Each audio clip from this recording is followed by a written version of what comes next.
When I was planning that, like I always love to start the projects like planning and like just taking a map, opening a map and thinking, okay, like what this part of the world have to offer.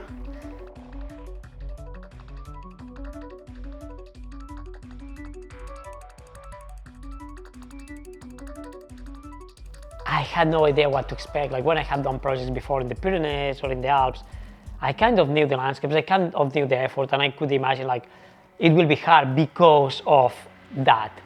And here I didn't know, like I had never biked that long.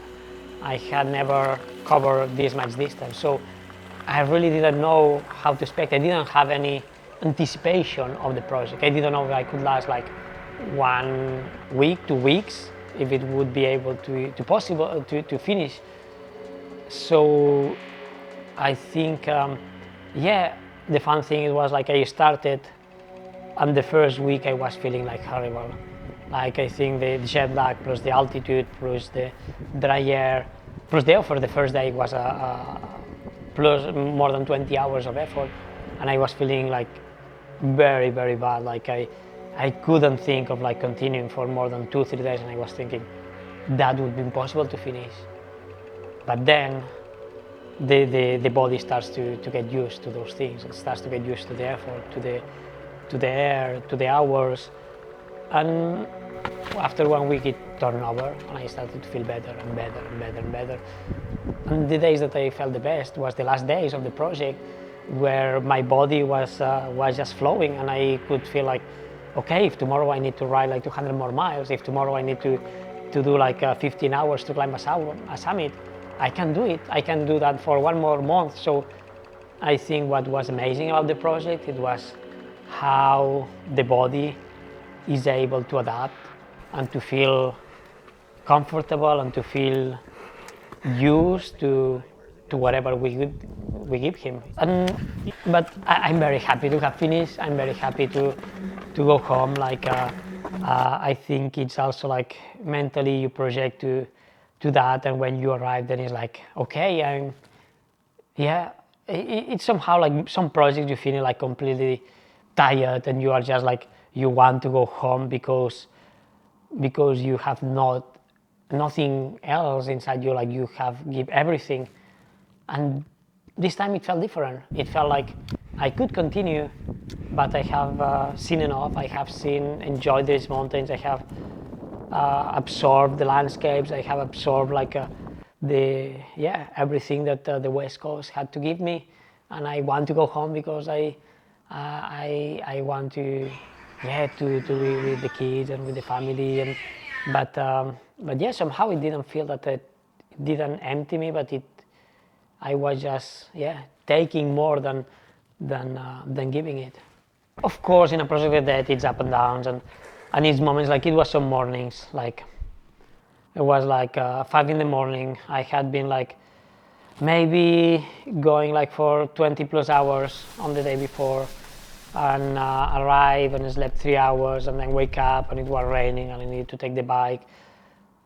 It was cold and wet, and you don't want to go there. Like you just want to stay in the bed and wait for the good weather. But then you start and you keep rolling, and then eventually like the sun comes out, maybe not that day but the next day, and then you see these beautiful mountains, and you see like an elk out there, or like a goat, or like something that makes you like smile. And for the most of it, it's been that just enjoying, and the diversity, like it's been very diverse. Like the landscapes, I think if something summarizes this project is the distance. Like when you start in Colorado and go to California and go up north, like it's not one landscape, it's many different ones. Like we've seen like deep forest and deserts for days, and like high alpine terrain, and like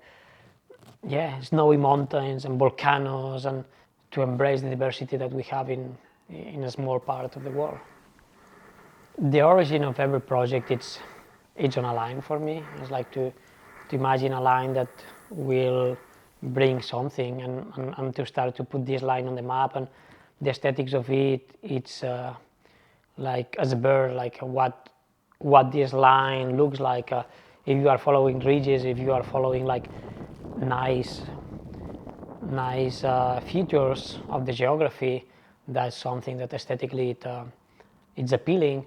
And also like when you are in the terrain, like on more a macro space, like how it is like to be touching the rocks, and I think this line was like how to connect all these summits on a way that it brings to all these places. And probably it's not the fastest one, it would be easier to go up and down many of the summits, but just like to keep on the ridges and to experience some of the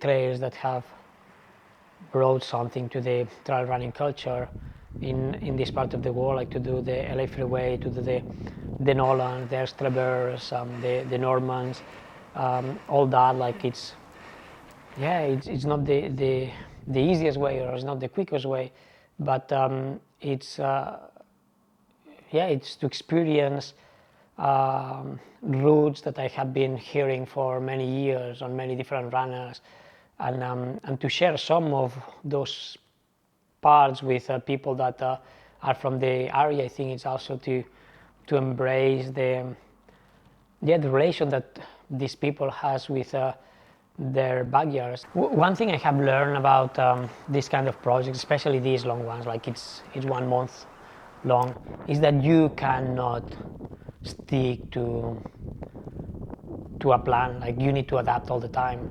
because the conditions are changing. Like you cannot wait for the good weather window. Like if we are waiting for the perfect weather, if we are waiting for the perfect conditions, we'll stay home all the time. So at some point you just need to step out and start doing things, and just to adapt to the conditions. So like weather was like a big factor in this project. Like when we are in Colorado, normally September in Colorado, it's sunny, blue sky, chill temperatures. It's perfect for running, but this year it's been like a lot of rain. I think we had like 10 of 16 days with rain and storms. So you just need to get out, and of course that means that sometimes the route needs to change, needs to adapt, like because it's a storm, and instead of like staying on the ridge and linking to summits quickly, you need to go down to find a safer route. And in Mount Sasha it was like the craziest wind I had ever had. Yeah, conditions weren't perfect, but we can't wait for perfect conditions to do things. I came to the project with a pretty wide and open mind. Like I didn't anticipate much. I didn't expect like what to see. The fun thing, it was like probably I started with the easiest and finishing with the hardest. Like normally you would try to do the opposite, but I think the conditions made that way. That and then like one thing that I was kind of fearing, or that I didn't know actually how I would feel and how I would experience, was the bike rides. Like I had never biked that long. Like I barely used my bike. Like I train on the bike indoors home for doing HIIT training, or like just to do some recovery things. But this year I had taken like my bike out like maybe 2-3 times before this trip, and then I was riding like 200 miles like one day after the other, like in the desert, like with high temperatures and strong headwinds. But I really enjoyed that too, and also those emptiness. Like you have this amazing nature, like you have these beautiful peaks or like the canyons, and then like it's like for 100-200 miles is nothing. It's just desert. It's so like also like seeing those empty spaces was somehow beautiful. And then like the last 2 weeks, like in California and here north, like the conditions has been challenging. Like in the Eastern Sierra, like like I was expecting super nice climbing, very nice scrambling, and it turning to be slightly a bit more challenging with ice. That then when you are climbing there, it's not just like flowing and you can go fast, but you need to be very careful every movement, finding the best route, not the fastest one, but the one that it's a bit more safe on these conditions. So it's taking much longer time. When I started climbing towards the Rainier, I really didn't know if I could make it. I was saying, okay, probably this project will finish like me like 1,000 feet, 3,000 feet below the summit, saying, okay, here is where this project ends because like conditions are not allowing me to pass. But somehow then it felt that the mountain opened up and allowed me to climb to the summit, and it was like a nice mental game to find a good route to climb despite the bad conditions and having the most challenging for the last day.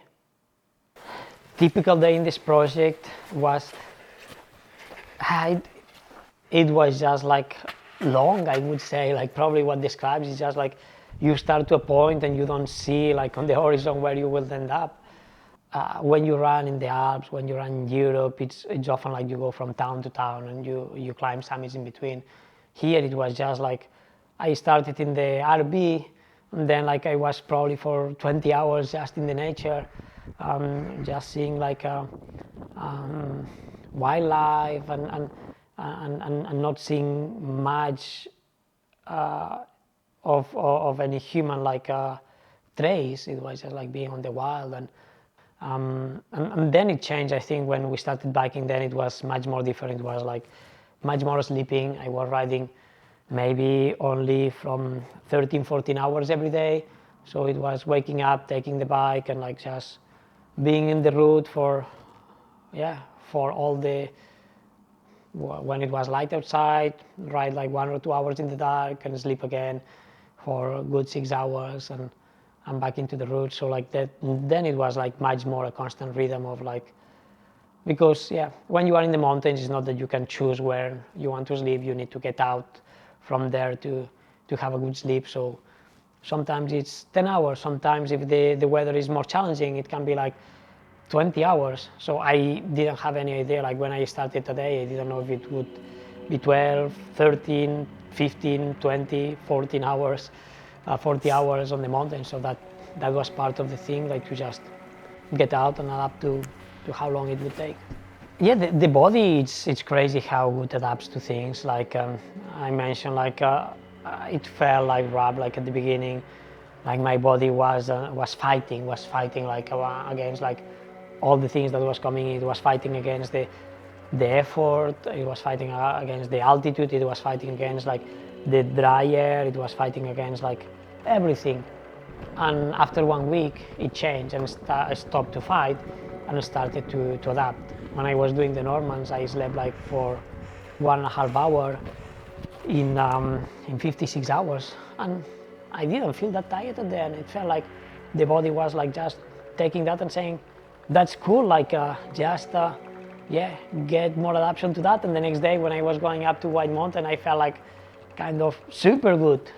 So I think it was that point when the body changed from fighting to adapting that was a clear difference. And the mind, the thing was open enough for accepting that. When I was running, it was mostly like 3 things. One, it was to advance, like to move. So I was mostly on my feet. I was using two different kinds of shoes. I was using the Chirac 2, mostly like on all my all the days that it was dry. It was a good grip for scrambling climbing, good cushioning for all the miles, and they have been running many kilometers and they still pretty okay. And then I use a lot the Tamir 2 Gore-Tex, because it was a lot of wet days. Like half of the days in the project was on rain or snow, so I needed to have to keep the feet as dry as possible. So I use probably at least half of the time, if not more, the Tamir 2 Gore-Tex. The other thing was to stay warm. So I had like always like kind of the same setup. Like I had a base layer that was kind of a merino t-shirt, and then some tights that I was having kind of all the time, and then I could have like this kind of fleece with me, some pants, and a down jacket that, because it was very cold, I ended up using kind of all the time. And then the third thing was like for the wet conditions. It was raining a lot every day, so I was using the rain jacket both in the bike or on the runs, like most of the time. And for the few days that it was sunny, then I was using more the wind jacket just for wind protection. Yeah, it was actually a very good test for all the gear, because I used to do a lot of miles and I was putting them in pretty extreme conditions. So it was great to see that they passed the test, like the Chirac, like they are still in pretty good shape after all these miles and climbing on technical terrain. The cushioning is still there, and same like with the Gore-Tex. Like, it was so many days of rain, and the feet were under the snow for many hours, and climbing and using crampons and just like being wet all the time, and they served well. Like my feet kept like dry most of the time, and yeah, they still like I think I can still run some miles on them. One thing that in these long projects is that I need to carry a lot of gear.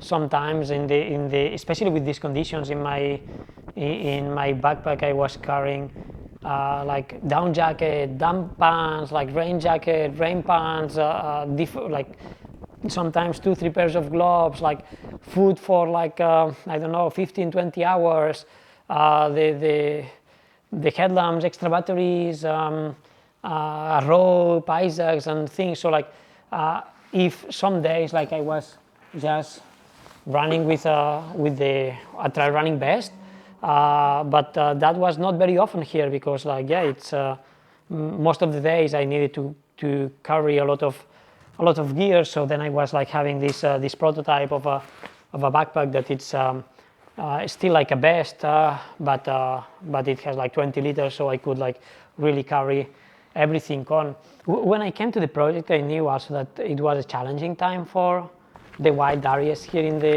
the US. It's a lot of talk about the access that we have to those areas, and it's very different, like coming from Europe, like where the access to wild areas it's kind of granted. Like I come from Scandinavia, and there like we have the right to roam. Like everybody can go to nature. It's very accessible. Like you don't have any restrictions, and it's different here. Like coming to Colorado, the first thing that I really noticed it was how much of this land is private, which means that even if the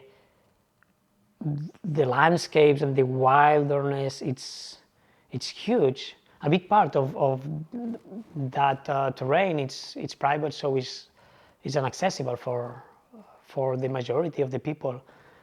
And the remaining wild areas, even if they are vast, yeah, they are facing some restrictions, and they are it's discussions on if they will remain accessible, if they will remain public. So that's something that I learned during this project, and that I think it's important. Like we are part of nature. We are not humans and nature. We are all together. Like we are another animal. We need this connection with all the other species to survive. And when we have access to these wild areas, it's probably when we feel more this connection, and that's something that is important for our physical health, for our mental health, for our development as humans, and that's why I think it's important that those wild areas remain wild.